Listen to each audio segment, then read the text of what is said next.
I shouldn't have taken the order. It was already 1:45 a.m. when the app pinged me.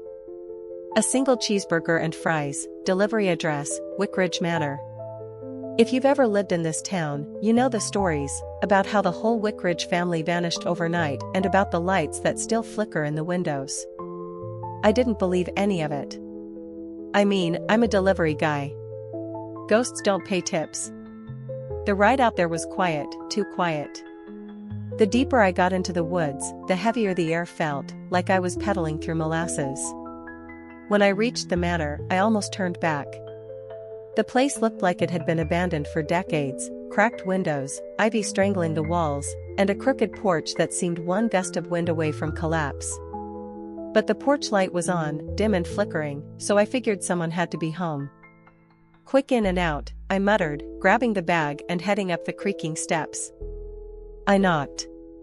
Once. Twice. The door creaked open on its own. Hello? I called, peering into the shadowy entryway. The air smelled damp and metallic, like rust and old wood. Come in, a voice said, faint and far away. I froze. It wasn't the voice itself, it was how it echoed, as though it came from every corner of the house. But I was too stubborn to leave. $30 was $30. I stepped inside. The chandelier above me flickered to life, casting just enough light to see the peeling wallpaper and warped floorboards. Where do you want this? I asked, my voice shaking slightly. Dining room, the voice replied. The dining room wasn't hard to find. The table was massive, set with fine china and silverware that looked older than my grandparents'. But the food on the plates, it was rotten, the stench making my stomach churn. And yet, the spot at the head of the table was pristine, with a single chair pulled out, waiting. I set the bag down and turned to leave, but the door to the dining room slammed shut. My heart leapt into my throat. Not funny, I shouted, spinning around. The chandelier flickered violently, and that's when I saw them. Figures, pale and ghostly, standing around the table.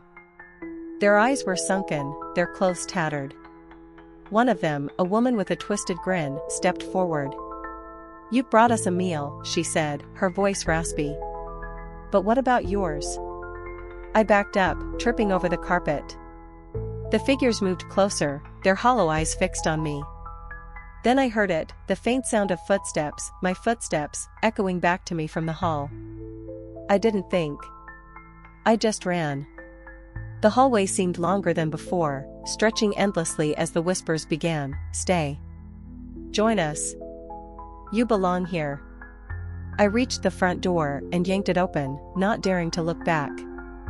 I bolted down the steps, jumped on my bike, and pedaled like my life depended on it.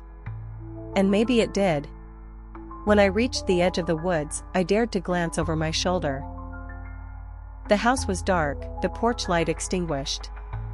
But in the top window, I saw a figure, watching me, its face pale and twisted with a grin I'll never forget. I quit the delivery job the next day. $30 isn't worth nightmares that still haunt me. And here's the kicker, when I checked the app later, the order had disappeared. No address, no record, nothing. Like it never happened. But it did. I know it did.